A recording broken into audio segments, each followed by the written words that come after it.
urteroko txostenen ondorio adierazgarrienetakoa. Bizkaiko etzeko langileen elkarteak Euskal Herriko etzeko langileen egoerari buruzko datuak zabaldu zituen asteazkenean. Elkarteak nabarmendu duenez, naiz eta ia langile guztiak altan emanda egon, gehienek legez kanpoko baldintzetan dihardute.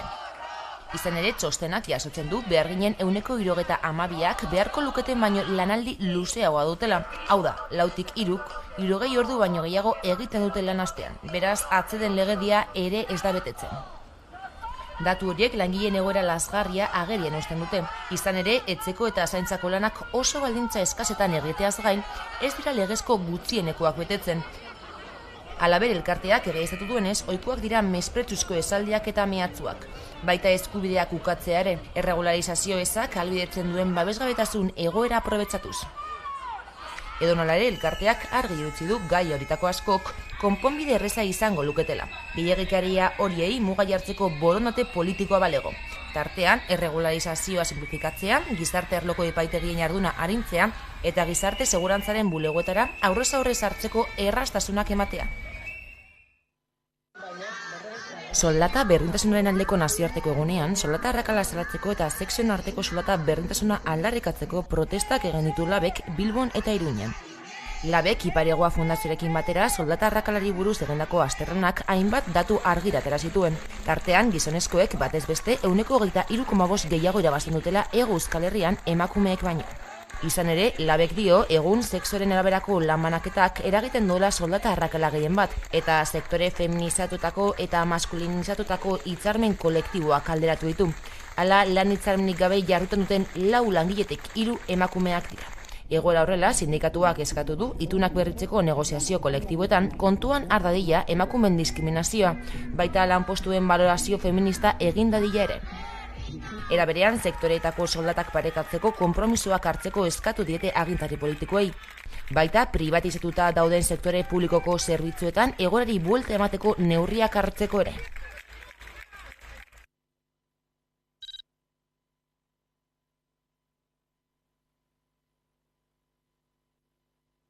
Geroz eta etekin gehiago aten nahi dau banketxeak, geroz eta plantilla murriztuagoarekin.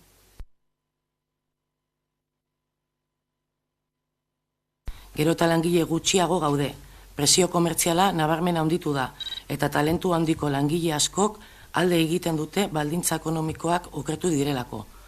Gauzak horrera, langileok muturreko egoera bizi dugu. Orain 10 urte, 20 urte, gure plantillan 1.500 edo 2.000 pertsona gehiago zeuden bezeroi arreta eta zerbitzua emoteko eta behar saldu beharreko produktuak saltzeko edo komerzializatzeko eta gaur egun egora asko ezberdina da. Lehen bulego baten 10 pertsona egin behar zuten lana, orain 5 pertsonek egin behar dute lana.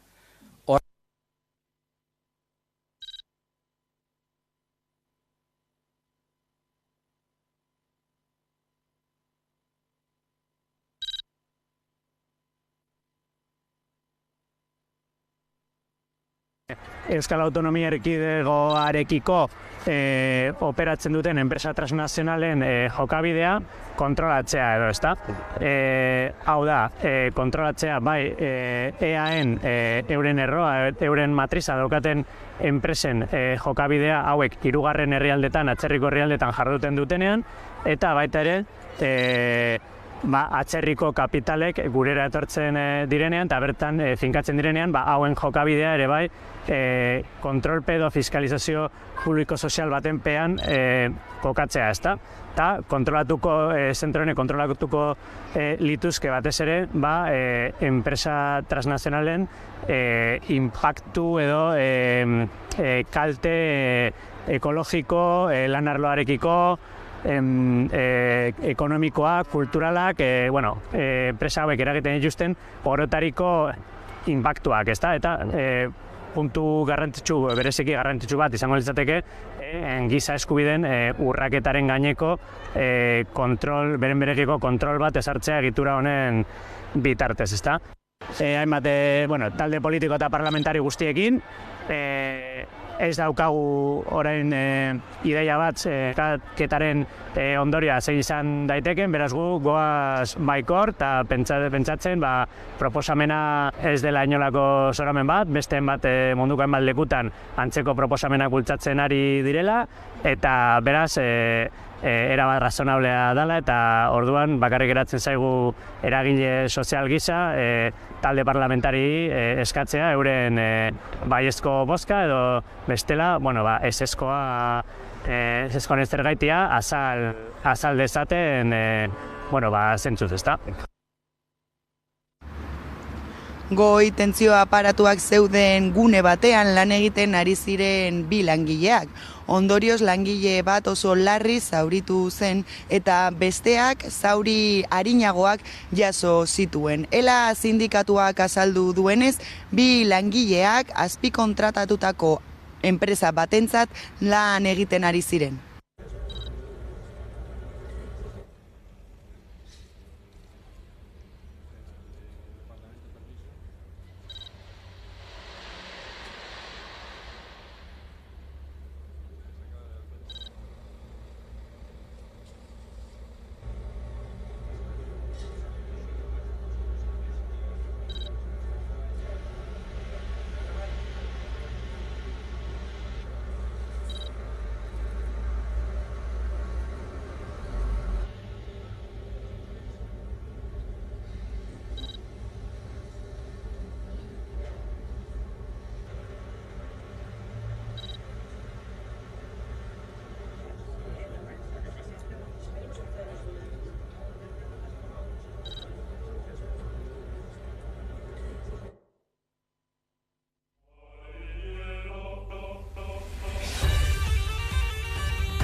Hiru hilabete baino ez dira falta, Bizkaiko ikastolen jaialdia ospatzeko.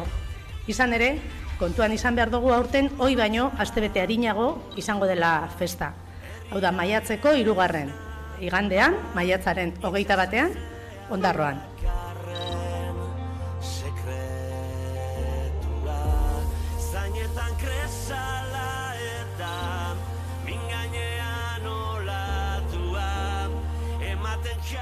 Zeba, erronka sale amorratua naiz, eta gustatzen zat orduan hori fusio horrek zela eskondu aldian elkarren artean.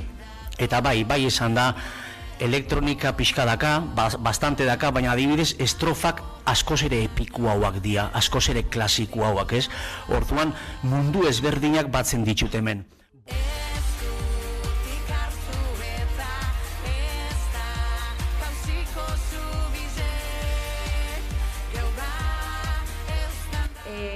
Benetan harritzen ditun, zemat jente etorri izan rodajea, zemat jentek nahi ban parte hartu, jentin ez da borretxek ez, zelago gogoan oizei bialdize ospatzeko eta bideoklipin agertzeko bai, orduan ni horretxaz galditzenaz, oso bereziz izan da.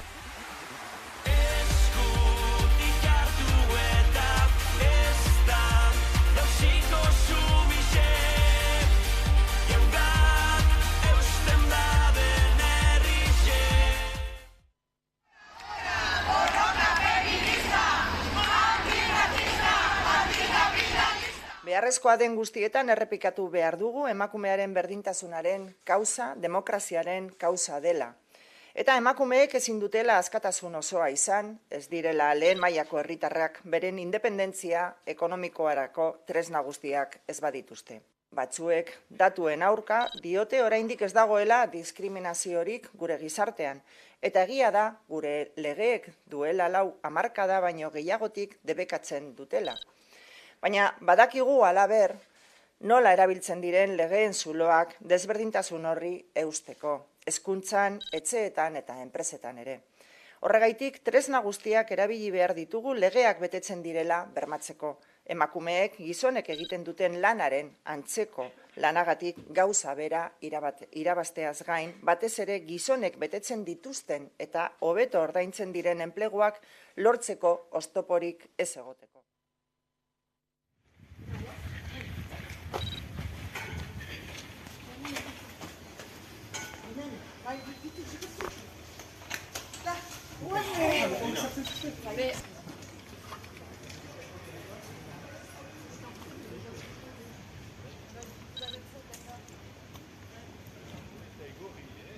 Orain aski blokatzen dugu eta aski dutela eien lana egitea eta Parisetik Bordalera Baionara eien artean akomatu behar dugu erantzun bat. Mespretxua erakusten haukute, beraz, gukide blokatzen ditugu eta ez dugu amor emanen.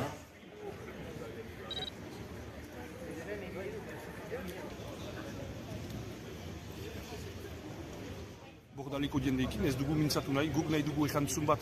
Eta ez paliman dugu erantzunik, ebe urgunago joanen gira, eta beharritzeiakin presgirela orain. Euskaraz! Azterketak! Euskaraz! Pandemiaren eta Ukrainako gerraren ondorioz eztanda egin du energiaren munduak, eta horra hor energia segurtasuna hankaz gora jarri da. Arrazoi horiek medio eta klima larrialdia ahaztu gabe trantsizio energetikoa nagusitu da. Testuinguru horretan Europar Batzordeak azkartu egin nahi ditu energia berriztagarrien proiektuak. Bada, justu nazioarteko energia agentziaren arabera 2025 urtearen amaierarako iturri berriztagarriak izango dira argindarra sortzeko bide nagusia munduan. Definitely we see a strong acceleration of clean energy transitions.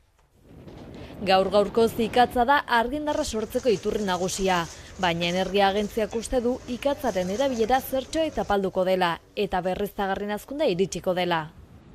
Nuklearra da goranzko joera duen beste argindarra iturria, eta bere horretan mantenduko da gasa. Ildo horretan datozen 3 urtei begira, berriztagarrien eta nuklearraren bidez erantzungo zaio energia eskariaren igoerari.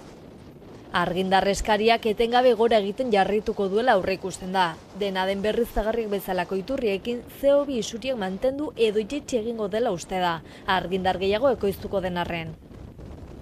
Txina izango da aitzindari, berriztagarrien hazkunda handiena izango duena. Jarraian India, Europa eta Amerikako Estatu Batuak izango dira energia berriztagarrien munduan hazkunde handia izango duten inguruak. Hain justu herrialde horiek dira energia gehien kontsumitzen dutenak. Hala nola munduko argindar eskariaren eren bat Txinarena izango da 3 urte barru. Euskal Herrira itzuliz petrolioa da nagusi, baina energia berriztagarrien proiektuak ere goranzko bidean dira. Horren aldeko apostua egiten ari dira. Momentuz iturri berriztagarriek energia kontsumaren 9% hornitzen dute Euskal Herrian.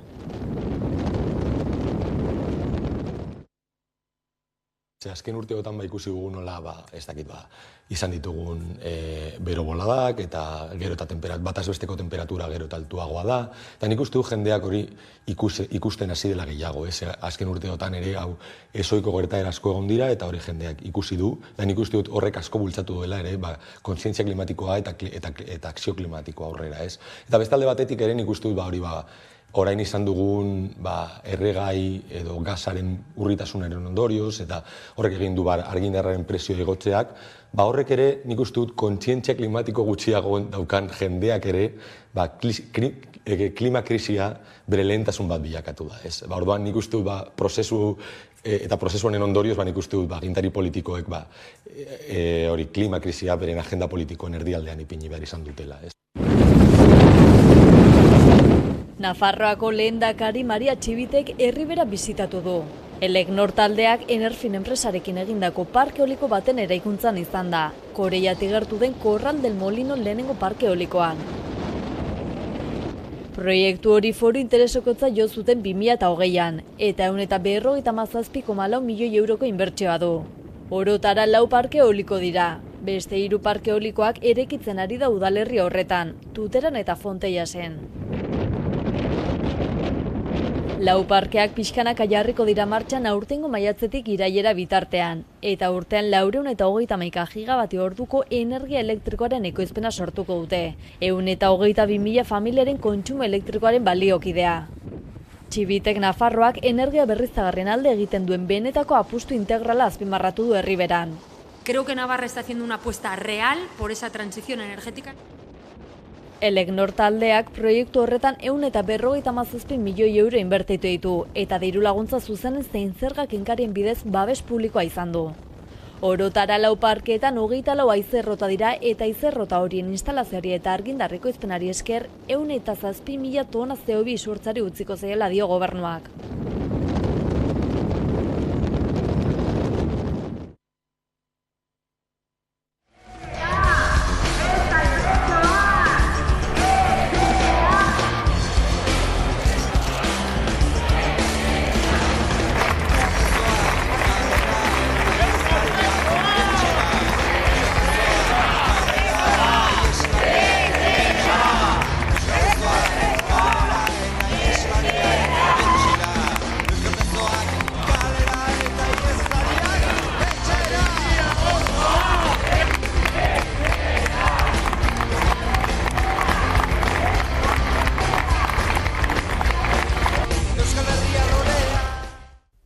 Frankismoaren biktimek 30 agente baino gehiagoren aurkako 4 kereila aurkeztu dituzte gizartearen aurkako krimenengatik. Hala jakinarazi du astearte honetan Argentinako kereilaren aldeko estatuko koordinakundeak Madrilen. Salatutako kasuak Montxo Reboirasen hilketa eta Vicenta Limaña, Maria edo Julio Pachecoren aurkako torturak dira. Kereila horien artean Maria Concepción edo Gilena dago, Iruñeko epaitegietan aurkeztutakoa. Maria Concepción edo gogorazi du torturak jasan zituela 1973ko ekainean, 19 urte zituelarik Iruñeko telefonikaren eraikinetik sindikatu baten eskuorriak jaurti eta banatu ondoren. Azaldu duenez, etxera itzuli zenean jendea zegoela ikusi zuen eta bat-batean bere burua eskaileretan bera erortzen ikusi zuen. Komisarian zegoela, irainak hasi eta hainbat polizien artean jipoitu zuten, burutik oinetara sabelarekin ankertuz. Bizi guztirako markatuta irten zen, umetokia eta maskuria lekuz aldatuta hainbat orno deskolokatuta eta lesio kronikoak zituela. Ospitalean hilabete eman ondoren poliartrosia diagnostikatu zioten kolpeengatik. Pistola buru gainean jarri eta tiro egitearen mehatxu egiten zioten. Edo kasaldu duenez emakume gisa ere erabili egin zuten. Biluzteko eta titiburuak erakusteko agindu zioten, haiek ukitu zitzaten salatu duenez. Espetxeetako baldintza txarrak ere gogoratu ditu. Naiz eta orain arte aurkeztutako kereiek ez zuten arrakastarik izan edo kereia aurkeztea erabaki du. Argitara ateratzeko eta hainbeste presok pairatutakoa ikertzeko beharrezkoa dela iritzita. Eta frankismo garaian errepresaliatutako emakume eta gizonei salatzeko eta bat egiteko deia egin die.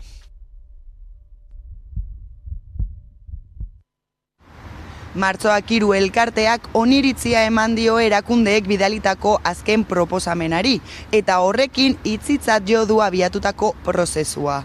Bestalde Espainiako gobernuak iragarri du patronatuan sartzeko asmoa eta biktimen elkartea horren aurka azaldu da. Martxoak 3 elkarteak oniritzia eman dio erakundeek urtarrilaren 26an bidalitako azken proposamenari, eta horrekin hitzitzat jotzen du memoriagunearen oinarriak ezartzeko abiatutako negoziazio prozesua. Astelehen honetan batzarrean onartu zuten proposamena eta Memoria Gara plataformak bat egin du erabakiarekin. Erabaki du eztabaidatzea eta bozkatzea urtarrilaren 26an jasotako dokumentua izan ere erakundeek dokumentu horri izaera definitiboa edo behinbetiko eman zioten, eta horrela onartuta orain Martxoak 3 elkarteak eta Memoria Garak hitzitzat jotzen dute negoziaketa fase hau, eta argi eta garbi esaten dute orain ardura guztia dagoela erakundeen teilatuan eta euren esku dagoela aurrera egitea prozesu honetan, beti ere adostutako akordioak errespetatuz. Memoriagunea abian jartzeko akordioak 3 oinarri edo baldintza izango ditu. Lehenik eta behin 2021ko hitzarmena martzan jartzea, edukiak eta sinatzeko gehienez 6 hilabete dituzte. Bigarrenik helburuei dagokienez ikuspegi dinamikoagoa eta etengabe eguneratzen dena gehitzea eta maila guztietan egiaren, justiziaren, aitortzaren eta erreparazioaren eskubideak aldarrikatzea. Azkenik, martxoak 3ko biktima batek ez du fundazioaren ohorezko zuzendaritza kargurik beteko, baina horren ordez, lehendakari ordetza karguan izatea onetzi dute elkarteek. Bestalde, azken egunotan Espainiako gobernuak patronatuan sartzeko asmoa iragarri du. Aurrekontu orokorretan proiektuarentzako 600.000 euro bideratu ostean. Eusko Jaurlaritzak, Arabako Aldundiak eta Gasteizko udalak ziurtatu dutenez ez dute eskaera ofizialik jaso. Biktimen elkartea berriz erabaki horren aurka azaldu da.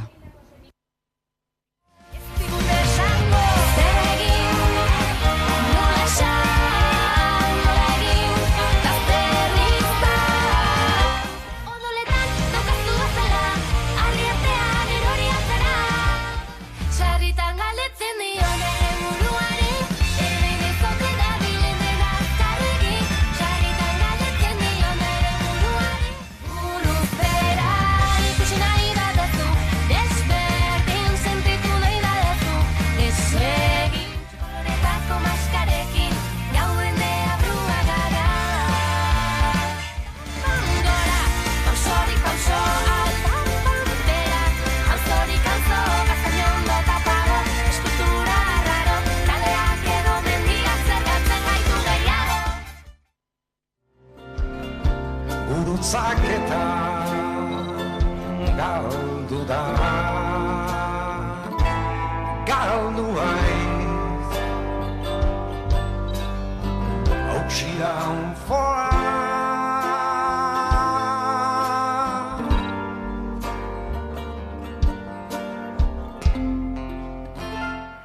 Ja berando da igual eskerrak emateko, baina egoera hartan, amets txarra hartan harrapatuta geunden presoen egoera aipatzearen kanpoan ez da. Teiako gorriorama grisak itxilean laztantzen.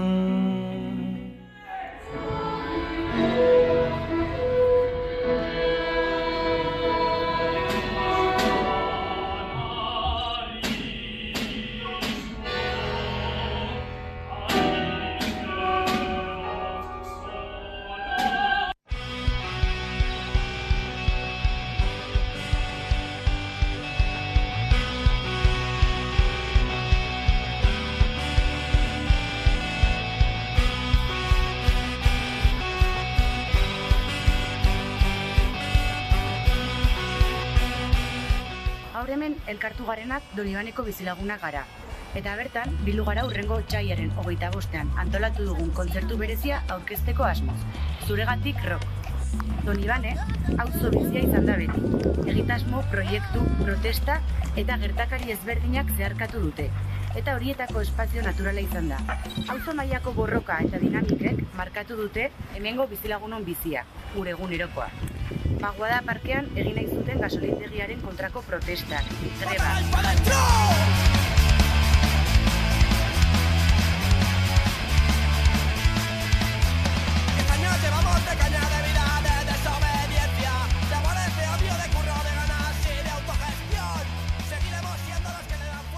Hala ere, ez da erraza izan auzo honetan euskalduna izatea edo abertzale sentitzea. Euskal Herriaren aldeko lana egin eta auzoa eraldatu nahi izatea. Pairaturiko gertakari ezberdinak oroitzeko espazioak behar ditugu. Elkarrekin konpartitu, besarkatu eta baita malkoak isurtzeko ere. Batzuetan, elkarrekin abestu, dantzatu eta gozatu beharra dugu. Zauriak itxi bai, baina batez ere, oroimena oinarri, etorkizuneko Euskal Herria marrazteko, sentitzeko eta bultzatzeko. Katapulta Tour Gipuzkoaren 8. edizioak formakuntza programa eta entxeguguneak izango ditu nobedade gisa. Katapulta Tour Gipuzkoa musikako eta formatu txikiko arte eszenikoetako programa da, eta Gipuzkoako Foru Aldundiaren kultura lankidetza, gazteria eta kirol departamentuak eta Kutxa Fundazioak bultzatzen dute. Programa honen asmoa da balioan jartzea eta sustatzea Gipuzkoako talentuak. Katapulta Tour programak Gipuzkoako talentuak balioetzi eta bultzatu nahi ditu, gaztei arreta berezia eskainiz, musikaren eta arte eszenikoen esparruan, eta Gipuzkoako eszena dinamizatzen lagundu, klubak eta antolatzaileak lagunduz. 8. edizionetan gainera aurkeztutako proiektuen errekorra gainditu da. 125 musikakoak eta 33 arte eszenikoetakoak. Horietatik baina 10 artista izango dira 8. edizionetan parte hartuko dutenak. 8 musikaren atalean eta 2 arte eszenikoetan. Halaber programa Donostiako jazaldiaren 58. edizioan izango da. Jazaldiaren tokiko taldeak aukeratzeko prozesuaren parte diren tokiko 15 artisten nahiz 10 artista finalisten emanaldia babestuko baititu. Hautatutako artistei Gipuzkoako hainbat gunetan 4 emanaldi egiteko aukera ematen zaie. 400 euroko konpentsazio ekonomikoarekin emanaldi batengatik eta promozio bide bat grabatzeagatik. Gainera bere lanak zabaltzeko lan garrantzitsua egiten da. Bestalde, aurten berrikuntza nagusi gisa prestakuntza programa bat egongo da, eta entxatzeko espazioak erabilgarri izango dituzte hautatutako proposamenek, are gehiago babesteko profesionalizaziorako bidean. Gainera, aurten Kutxa Fundazioko kluba aretoa ere espazio eszenikoen artean izango da.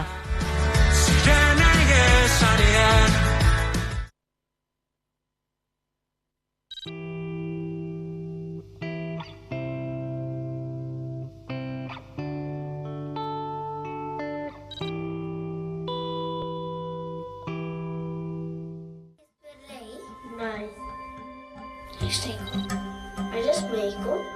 Yo no. Ellas.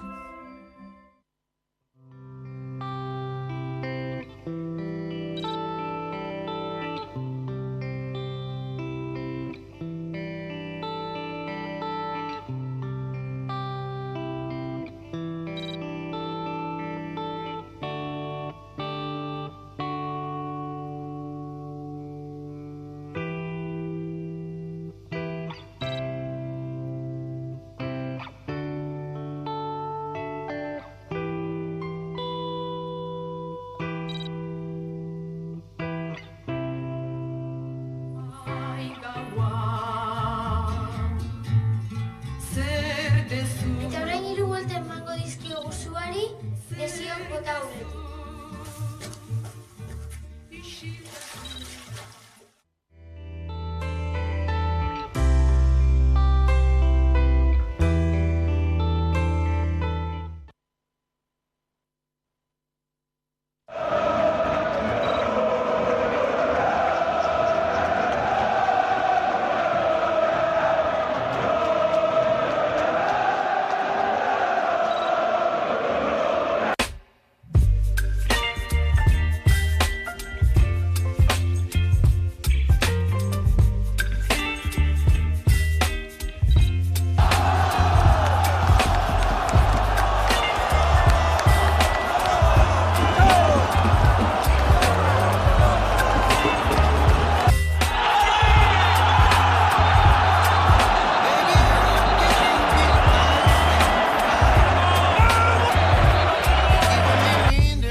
Belaunan espezialista eta mediku honenekin behin baino gehiotan egon naiz, tarte Mikel Sánchez, eta denen gomendioa argi izan da. Luzaron ere kirolana eta osasunei buruz hausnartuta gero, esan beharra nau, nire kirol ibilbide profesionala martxoaren 4 amaituko dela. Indarrean dagoen, kontratue, bukauta. Bizitza hontan hartu behar izan den erabaki gogorrenetakoa izan da. Pilotera nintzen, naiz eta izango naiz, ez naiz, kantxatatik gehiagi aldenduko egizan. Kantxan bi aldetan oso maitatu sentitu naiz, eta hori bai taldekide eta bai zalei esker izan da. Eta, hau zapore gozo batekin izango diet, danai agur.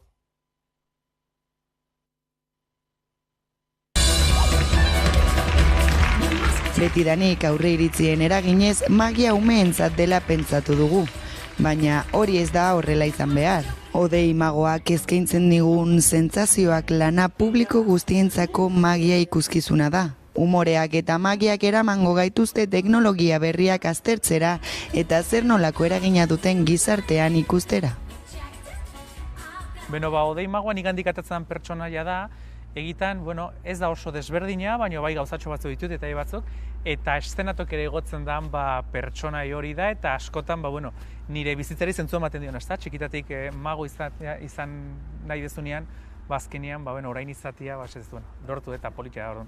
Hoi da, zentzua ematen dion pertsonaia. Ni 6 urterekin hasi nintzen, eta justu bertan, YouTube hasten ari zan, orain dela gutxi egiten dez, YouTube, orain ja eguneroko gozo bezala dakau, baina hor hasten ari zan, eta lehenengo trukoak agertzen ziren, truko rebelado eta olako, orduan, ni hor hasi nintzen pixkat gauzak ikusten.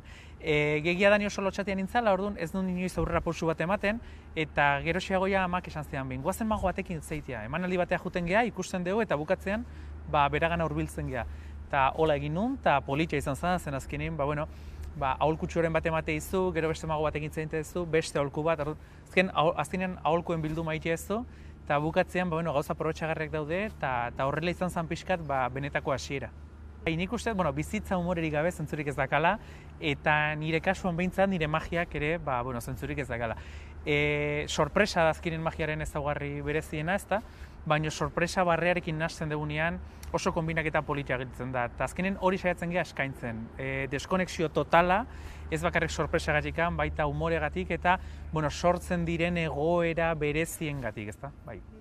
Sentsazio desberdinak sentituko dituzte ikuslek, ez bakarrik sorpresa, baita unkita osonerako momentuak egongo dira, denetak egongo da hortxe. Orduan, horra laburbildu nahi genuen, baina gaina ikuskizunak badaka sorpresa pixka teknologiari buruz egingo dugu, eta nola teknologiak gure bizitzan, zelako eragina dakan, ona eta txarra, iritzirik eman gabe, publikoa da iritziak emango duen emanaldia bukatzean, baina horrek ere sentsazio desberdinak sortuko ditu publikoarengan. Eta azkenen, egitan tituluak izenburuak horri egiten dio referentzia, baina antzokitik atera arte ez dakizu oso ondo zergaitik, ez da referentzia hori. Hoi da azkenen magiaren ezaugarri politienetariko bat, behintzat gure ikuskizunetan bai, aur kuadrilla batek asko disfrutatuko du, 5 urtetik gora, 4 urtetik gora, baina heldu kuadrilla bat aurrik gabe ere oso ongi pasa dezake. Sentsazio ikuskizuna oso estenaratze bisuala daka, ideia oso originalak publikoak aurretik ez ikusitakoak, erritmo oso altua, orduan ez da hori ikuskizuna bakarrik, askotan magiak klitxe hori daka, ez da, baina magoen helburua da hori apurtzea ere eta horretan gabiltza pixkanaka, beraz, bai, edozein ikuskizun, edozein magia ikuskizun, gurasoi ere ikustea gonbidatzen zaie beti, ez eta askotan, ez dira etortzen ez da, baina pixkanaka. Nik usteet behintzat kalitate altuko eskaintza asko daudela, asko. Konpainia profesional ikaragarriak daude bere lanak euskaraz eskaintza dituztenak, eta nik uste zorte handia dakagula, zeren benetan produktu, benetan politia dakagu hemen eskaintzeko. Nire kasuan, beti da nik euskaritza itea, txikitan nik ikastolan ikasi nun, orduan ezinezkoa zen euskaraz ez aritzia, gaztelania zeitzen dugu lan baita ere, baino egia da, zure herriko hizkuntzan magia egin alizatia eta zure artea edo gustuko dakazun arte hori zure hizkuntzan partekatu alizatia, politia dela eta azkenin, bultzada pixka da, ez da, jendea da dator eta askotan etortzea gurasuk ere euskaraz zeitzen ez dutenak, gura seme alabakin, eta, politia da ez da baita nola, euskaldunak agian izan ez diren guraso hauei, nola euskara iristen zaie baita, gainera, modu oso praktikoan, oso bisualean, oso errasian, orduan, azkenin ere probetxagarria da, ni bintzat hori usteet. Zatozte, osea, kalian, beroa egiten dudan, ezagitxe, beti hortxe gabiltzazta, eguraldia da gure erronka, eguraldia eta futbola. Gaur futbola dago, erreala dago, Donostian gaude eman alditzen ez da publiko etorrikoa, gutxego etorrikoa. Disfrutatzen antzokira etortzea eta askotan ere familia guraso antzokira etortzen dira, baino ja, segun zadinetan, 10, 11, 12 urtetan ja antzokitik desagertzen dira, helduek askotan ez dira etortzen esan da, magia eta olako ikustea, behintzat aukera ematia eta ikusiko dute nola hortzen mundu zabala irekiko da disfrutatzeko, eta behintzat gure ikuskizunetan promesten dugu ondo pasako dutela eta denbora inbertitua izango dela.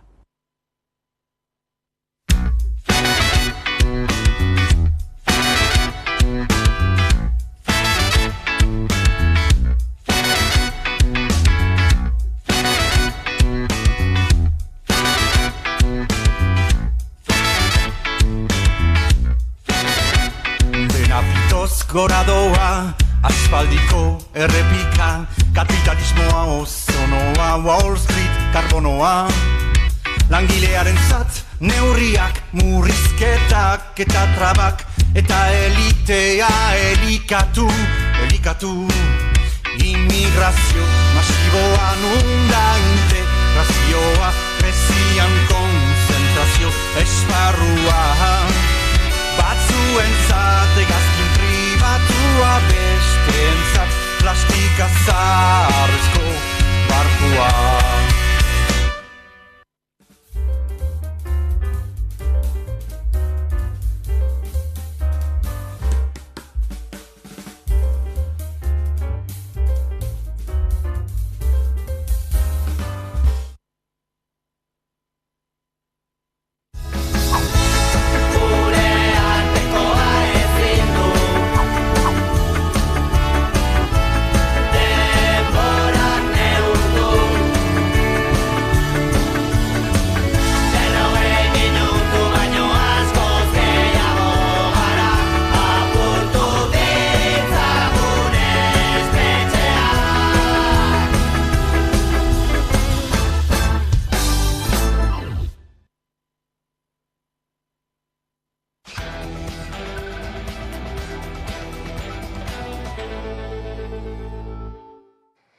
Biterdiak pasata direla, iritsi da eguneko elkarrezketa nagusiari heltzeko unea, eta horretarako gaur gurean, Jon San Pedro, Basque Center for Climate Change-eko kidea dugu gurekin, ondo etorri, Jon. Eskerrik asko gonbia beragatik.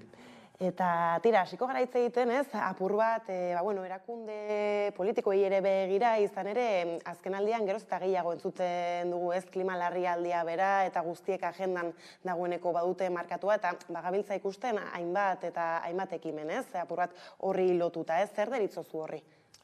Nik uste dut prozesu bat izan dela, ez, azken urteotan ikusi dugu nola, ez dakit, izan ditugun bero boladak, eta gero eta bataz besteko temperatura gero eta altuagoa da, eta nik uste du jendeak hori ikusten hasi dela gehiago, azken urteotan ere hau ezoiko gertaera asko egon dira, eta hori jendeak ikusi du, eta nik uste dut horrek asko bultzatu duela ere, kontzientzia klimatikoa eta akzio klimatikoa aurrera, ez.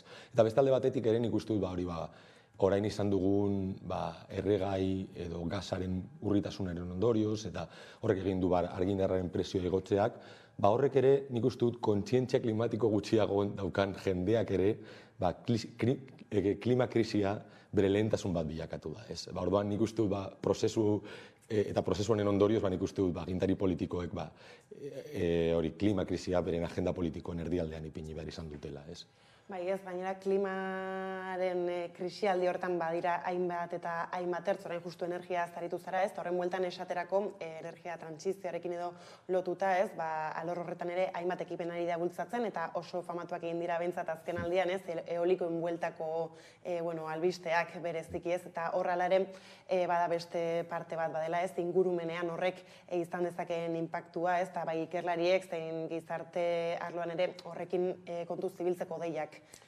Bai, trantsizio energetikoa nik uste dut ezinbesteko ardatz bat dela, baina kontuan izan behar dugu ere badaudela beste lehentasun batzuk eta beste ardatz batzuk. Adibidez, lur edo basoen kudeaketa edo biodibertsitatearen babesa ere lehentasun sozialak izango dira. Eta orduan, gu badakigu energia berriztagarrien garapen masiboak beste lehentasun hauekin gatazkan ere sartu daitezkela. Eta orduan, nik uste dut ingurumen inpaktuaren azterketa ezinbestekoa izango dela. Adibidez, energia eolikoak edo eguzki energiak behar duten lurra beste ekoizpen batzuekin sartuko da gatazkan. Eta hori ikuspuntu zabal batetik ikusi beharko dugu.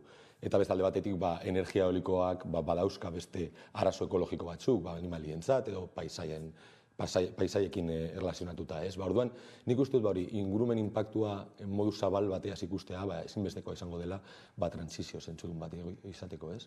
Bai ez, horrelako proiektuak aurrera ateratzeko noski ikerketak badu garrantzia asko, nolako eragina ez izan dezake halako proiektuak aurrera eramateko orduan, eta nolako harremana dago ez, hemengo ikerketa esparruekin eta bertoko gobernuekin. Bai, gu ikerlari bezala, gu interesik gabeko ikerketa egin beharko dugu. Eta orduan, horrek esan nahi du, agente guztien ikuspuntuak kontutan hartu izan beharko dugu prozesu hauek garatzeko, ez? Da gu adibidez gure zentruan eta ikusten dut zientzian orokorrean partizipazio taldeak eta alako mugimenduak bultzatzen ari dira, gu ere ikasi behar dugulako zein ikuspuntu, nola ekarri ikuspuntu guzti horiek gure zientziara eta nola entzun eta nola galdetu, ez? Eta nik uste dut gure zentruan zientzian orokorrean mugimendu hori ikusten ari naiz, eta zientzilariek edo ikerlariek ikusten ari gara nola beste ikuspuntu batzuk erakartzea derrigorrezkoa da erantzun edo emaitz zentzudunak izateko, ez? Eta hori gertatzen ari da. Eta horre, gobernuak ere aipatuta ez, zein batean ekonomiak edo ez, inpaktu ekonomikoak ere badu hor eragin zuzena bada batetik kapitala bera, ez da, eta bestetik alako proiektuek eragin ditzaketen inpaktu ekonomikoak hortik? Bai, nik uste dut proiektu berriztagarrian inguruan euskagula bi aukera nagusi, ez? Nik uste dut lehenengoa da daukagun sistemarekin aurrera egin, eta honek daukan kalteak aurrera eraman, eta horrek esan nahi du, energia berriztagarri megaproiektu batzuk enpresa gutxi batzuen eskuan ustea, eta beraien interesen edo beraien moskinak gehiagotzeko tokietan ipintzea proiektu hauek beste agenteekin ezer konsultatu gabe, baina beste aukera da, ez dakit, transizioa aukera bat bezala ikustea, ez? Eta hortik mugitu sistema dezentralizatu batera. Eta, adibidez, herrialdeka edo ez dakit, kooperatiba txikiak bultzatu eta struktura energetikoa txikiagoak sustatu, ez? Eta horrek nik uste dut energia ere demokratizatu dezakela eta agente lokalen interesak mai gainean ipiniko dituzkela, ez? Eta orduan, gu zentruan eta baita EHUk eta Ekopolek eta talde askok lan asko egiten ari dira sistema dezentralizatu hauen onurak ikustarazteko, ez? Eta nik uste dut hori gauza hori bide horretan lan egiteko aukerakagola. Bai ez, gainera azken batean zuek ere lan egiten duzu ez, halako erabakiak hartzen direnean, jasangarritasuna edo garapen jasangarri hori aintzat hartu dadin ez, eta aipatu ditugu ertz batzuk, baina bada ere ez, osasunean izan dezaketen kalteak eta... Bai, gu azkenean, gure lanaren garrantzi handia da integrazioa. Hau da niretzat erronkarik nagusienetarikoa. Normalean badira neurri asko eta ez daude askotan konektatuta. Eta hori guretzak da erronka nagusienetarikoa. Adibidez, biomasaren garapena. Biomasa klima aldaketaren aurkako soluzio bat izan daiteke, ez du karbono dioksidorik isurtzen, baina beste alde batetik biomasa jartzeko behar dugu lurra, eta lur horrek beste ekoizpen batzuekin lan egingo du. Eta gainera biomasaren erretzeak ere beste kutsatzaile batzuen iturri handia da. Orduan, adibide bat da, baina esan nahi doana da hori ez politikoki koordinazio bat bilatzea edo politiken integrazio bat bilatzea hori ez dakit arazo, baina erronka handia esango da etorkizun hurbilean eta... Hori, suposatzen dut gertatu daitekela ez Euskal Herria bakarrik, baizik eta orokorrean neurriak aurrera eramategerako orduan, edo bada Euskal Herrian bereziki ez, nabarmentzen den zerbait? Bueno, mundu osoan gertatzen da, baina Euskal Herrian ere dauzkagu halako koordinazio proiektuak, ez? Eta gu adibidez zentrutik halako agente askorekin eta departamentu askorekin egiten ditugu lan, eta halako analizio proiektuak burutzen ditugunean, beti saiatzen gara, ez dakit nola esan, departamentu edo erakunde ezberdinekin lan egitean, hemen Euskal Herrian baita. Beraz hor, transversalitatea edo ez, litzateke idealena. Eta horretaz aparte, justu emisioak aipatu dituzu hor adibide gisa, ez? Eta ikusi ditugu azken aldian, ez, datuak, okerrera egin dutela, edo bintzat asko, hazi izan dira, zuek ere esan duzue hor zein da egoera? Bueno, bai, gu egin dugu gure zentroan egin dugu estatu mailarako analizia, eta ikusi dugu 2022an beste bi urteekin konparatuta emisioak gora egin dutela.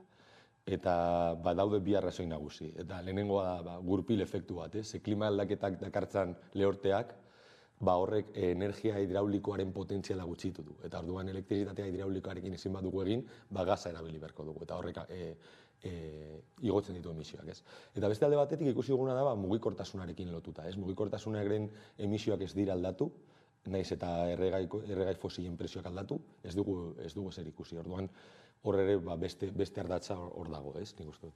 Eta mugikortasunarekin lotu da zen neurri hartu aldira. Izan ere, egia da hori badela agian herritarroi egunerokotasunean gehien eragin aldigutenak eta badabiltza ez, hiri batzuetan ez dakit kotxeak zentroetatik kentzen, baina horre zer da behar dana? Bueno, bai, mugikortasunean, nire uste badira bi ardatz nagusi, ez? Eta lehenengoa eta garrantzitsuena niretzat da sistema erabat aldatzea. Ze, irakurri nuen, lurralde urbanoaren eureko 60 ia denbora guztian geldirik dauden kotxeentzako dagoela, ez? Eta horre ez dauka zentzurik. Eta nik uste dut planifikazio urbanistikoaren ardatz nagusienetariko bat mugikortasuna izan behar da, ez? Eta orduan, nik uste dut lehentasuna oinezko edo bizikletei eman behar zaiela eta baita garraio publikoari, ez? Eta hori da lehenengo ardatza eta niretzat garrantzitsuena. Eta bestea da erregai aldatu, ez? Erregai fosekin doan kotxeak kotxe elektrikoekin aldatzea, ez? Baina horrek niretzat ez dauka zentzu askorik, zen ikuste dut badakigu orokorrean energia murriztu behar dugula, eta mugikortasun sektorean badaukagu aukera hori sistema aldatzeko, eta bueno, adibidez, erregai aldatzea, garrantzitsua izan daiteke, adibidez sektore batzuetan, ez dakit, ondasunak garraiotzen dituzten kamioiak, horiek aldatzeko saiak dira, horretan agian erabili behar ditugu erregai garbi hauek, baina ez dakit nire lehenengo gomendapioa izango litzateke hori sistema berpentsatzea, ez eta ikusi. Bai ez beraz, saia da edo arazoak egoten dira agian alakoak, edo emisioak berak murrizteko eta antzeko akordioak lortzeko saia izaten da? Normalean gauza hauek badakigu erakundek normalean epe motzean egiten dutela lan, edo 4 urteko epeetan egiten dutela lan. Orduan, naiz eta gu badakigu urgentzia dagoela eta neurriak orain hartu behar dira, baina normalean prozesu hauek, sistema ekonomikoa eraldatzeko estrategia epe luzerakarako egin beharko da. Eta orduan, hori erakundeak epe motzetarako interesak badauzkate epe luzean egiteko gauzak zaiak dira normalean, eta hori nik uste dela arazorik nagusienetarikoa. Gero, emisioak aipatu ditugu, baina ere ez bada hor beste datu bat agian entzutezua badela temperaturaren gaia bera, azken 8 urteetan inoizko aldirik beroenak jasan izan ditugu, eta horrekin lotuta zein da panorama? Bai, esaten zuen bezala, horrela jarritzen bat dugu temperatura, bataz besteko temperaturak eta baita ezoiko gertaerak, bero boladak edo elurteak gertatzen jarraituko dira. Eta horrek badauka inpaktu zuzena, hainbat sistemetan, baina adibidez gizakientzat badauka inpaktu zuzena. Gu badakigu edo urtero ikusten dugu bero boladekin lotutarako heriotzak igotzen ari direla toki guztietan. Eta baita kutsadurarekin lotutako heriotzak ere, uste dut daukagun Estatu Espainiarreko azken datua dira 15.000 heriotz kutsadurarekin lotuta. Eta nik uste dut datu kezkagarriak direla, ez? Eta hori da, horrela jarraitzen badugu alako gauzak izango dira, edo baita nekazaritzarako, ez? Nik uste dut produkzioa murriztuko da, dauzkagu alako temperatura altuagoak, edo gertaera, edo lurteak, eta horrek nekazaritzaren taz, inpaktu zuzen bat izango da. Bai, ez da, lehentxagoa aipatu zu apurratez hauek iraultzeko sistema bera, ez dela datu beharko litzatekela, hala ere badira, ondo bidean diren neurriak? Bai, badira neurriak, baina gauza nire ustez da, herrialde askok epe oso luzerako hartzen ari dira, konpromesuak. Ez, badibidez, Europar Batasunak neutralitatik klimatikoa, edo, emisioak 0 izatea, ez, neutralitatik klimatikora 2050 urterako esarri du, eta Txinak eta Indiak 2060 eta 2070. Eta orduan, gauza horiek oso garrantzitsuak izango dira etorkizunean, baina baita ere oso errez izango dalako epe luzerako konpromisoak hartzen, ez, eta orduan, naiz eta progresua dagoen ikusten ari gara epe laburrerako edo epe ertainerako helburu klimatikoak hartzeko zailtasunak daudela, ez? Eta naiz eta hori izan genuen, ez? Naiz eta epe luzerako gauzak oso ambiziosoak diren epe mortzean arazoak izaten ari gara. Bai, ez da, aipatu dituzu herrialde batzuk azken batean arazoa, ez tokian tokikoa baizik eta global mailakoa da, eta zorzuek ere ikerketak, eta lan egiten duzu apurrat mundu ikuskera horrek nolako garrantzia dauka, ez? Izan ere hori, azkenean ez, politikariek neurriak tokian toki hartuko dituzte, baina hor bada elkarlanaren balioan jartzekoa. Bai, gu normalean hori, ez dakit Europa edo Estatu Euskal Herri mailako trantsizioan egiten dugu lan, trantsizio energetikoan, eta hori, Europako trantsizioak aztertzen dituzunean, edo tresna globalak, eta olako erabiltzen dituzunean, zure emaitzak batzuetan, naiz eta zuretzat, zentzugarriak izan beste herrialde batzuetakoek ez dituzte onartzen, beraien errealitatea ez dute representatzen. Eta orduan, gure proiektuetan normalean saiatzen gara, herrialde ezberdinekin kolaboratzen eta beraien ikuspuntua gure tresnetan eta gure emaitzetan ere sartzen, ez? Bestela, eta ez bakarrik Europa mailan, joaten bagara mundu mailara, helburu klimatiko global hauek batzuetan ez dute, ez dakita, ikuspuntu afrikarrak edo asiatikoak bere ganatzen, ez? Eta normalean, beraien ezaugarriak edo garapen ekonomikoak, ez dakit, eragina izango du gure emaitzan edo egiten ditugun hausnarketetan. Bai, ez izan ere horrek kristolako garrantzia izango izan batzuk norabide batean baldin badaude eta besteak beste batera horrez da konponbiderik. Ez, hori argi dago, nahiz eta, baina esan edu da hori, helburu klimatiko globalak hartzeko denok bide batean egin behar dugu lan, eta elkarlan hori oso zaila da. Baina baita ere lokalki bultzatu beharko dugu. Lokalki akzio lokala ere oso garrantzitsua da, beti gora bultzatzeko erakundeak, eta akordio internazional edo global horiek ez dakit, motibatzeko, gizarteak esan behar du gu prest gaudela alako gauzak. Eta gainera hor, azken goi-bilera, hainbat goi-bilera egiten dira, urteetan zehar, eta hor hartzen dira erabakiak, ez bota dituzu lehen batzuk, ez dakit zenbatgarren urtera arte hau egin, hurrengo urtean hause egin, baina gero egia da ez, agian ematen duela benetan ez direla aurrera eramaten, edo benetako eraginak ez direla lortzen.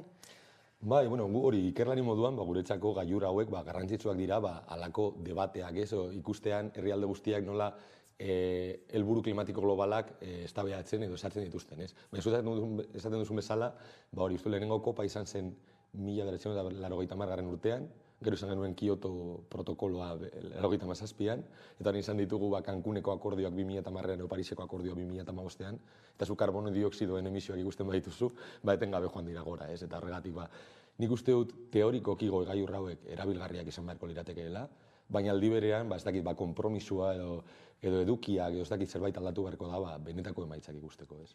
Eta horra bidez, aipatzearen ez da, Egiptoko COP27 bera zer iritzi duzu, ez, azken hontaz?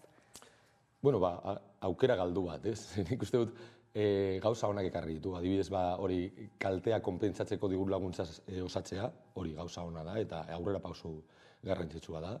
Baina nik uste dut aukera galdu bat, karbono dioksidoaren emisioak gutxitzeko neurriak beharrezkoak dira eta oso urgenteak dira eta ez da ezer egin arlo horretan.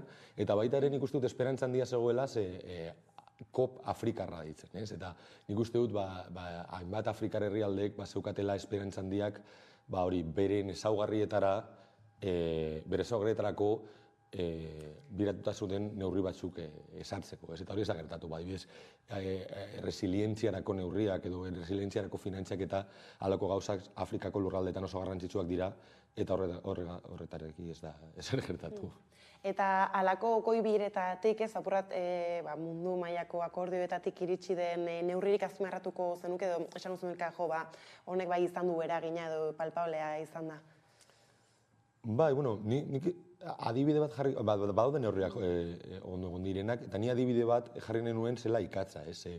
Lehen hitz egin dut hori integrazioa eta politika ezberdinen integrazioa, eta ikatza adibidez izan da oso eredu ona, ze ikatza da klima aldaketarako, eta baita ere kutsadura lokalerako iturri nagusienetarikoa. Eta orduan, ikatza debekatzean edo ikatza bukatzean, sistema askotan onurak ekarri ditzakezu, ez? Eta gainera, halako trantsizio bat, ez, meataritza sindikatuekin egiten badituzu, langile baldintzak babesteko, eta hori, nik uste dut, trantsizio eredu bat izan daitekela, nola ikatza bukatu da hainbatokietan eta Estatu Espainiarren adibidez. Mehatzariak edo aipatu dituzu hor, importantea izango da ere ez, sektorea egian, apurrat begirada altzatu, eta bai ikerlariek, gero ez dakit ez, langileak eurekin, eta herritarren artean ere komunikatzea. Hori da gakoan irustu, horregatik nago denbora guztian esaten hori politiken integrazioa, ez, nahiz eta ikatza oso kaltegarria den, giza osasunaren txat edo klima aldaketaren arazo nagusienetarikoa dela, eske arazo sozial bat daukazu hor, eta dauzkazu mehatariak, dauzkazu realitate lokalak eta herri askok horren oso dependenteak direna, eta hori ere integratu behar da politiketan. Eta horregatik da nire erronka nagusienetarikoa sektore guzti hauek batera jartzea, ez? Ez da, aipatu zu ikatzarena, esan duzu ez bairela hor beste, hainbat eta bere alakotasunez naiz eta ez, emisio ez hitz egin dugun apur bat, bere alakotasunez hartu beharreko neurririk ez bada identifikatu eta agian inork ez diola heltzen horri? Bai, bueno, gu gure komunitatean ulertezina egiten zaigu erregai fosilek dauzkaten diru laguntzak. Erregai fosilak oraindik ere energia berriztagarriek baino askoz diru publiko gehiago eramaten dituzte. Eta azken urteotan, urte bakar batean, 121 igo dira. Eta uste dut direla mundu mailan 180.000 milioi dalako astakeri bat. Eta ez dugu ulertzen, transizio, bueno, ez dela ulertzen. Nik uste dut eredua, adibide hona da ikusteko, nola interes klimatikoak eta interes politikoak ataskan sartzen diren. Ikerlari komunitatearen zat, argi baino argiago dagoen neurri batek, ez dauka eragin politikorik edo politikoki ez da esartzen, eta horregatik hori ikusteko eredu bat bezala ikusi behar dugu.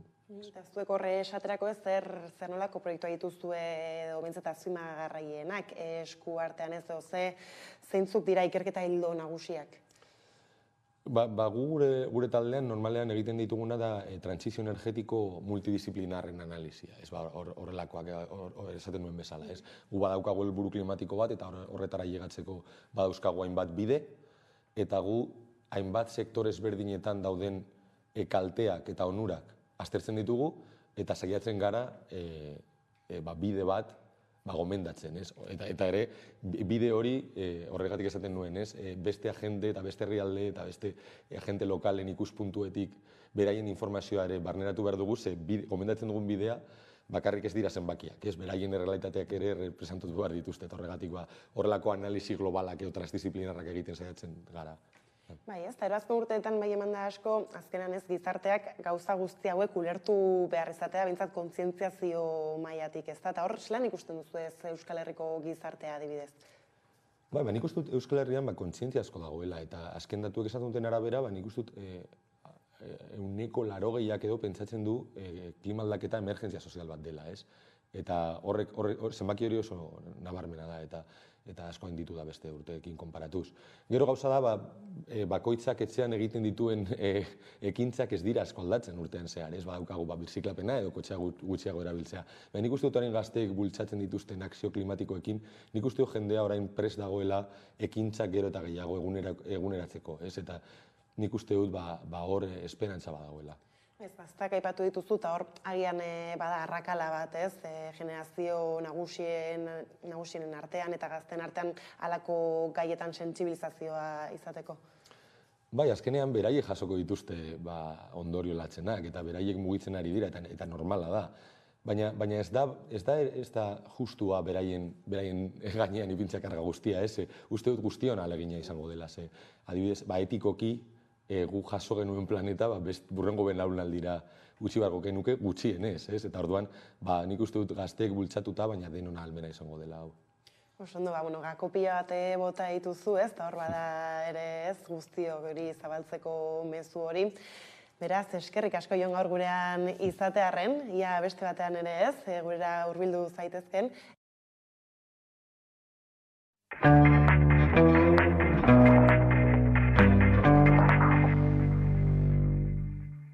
Sirni sinitin.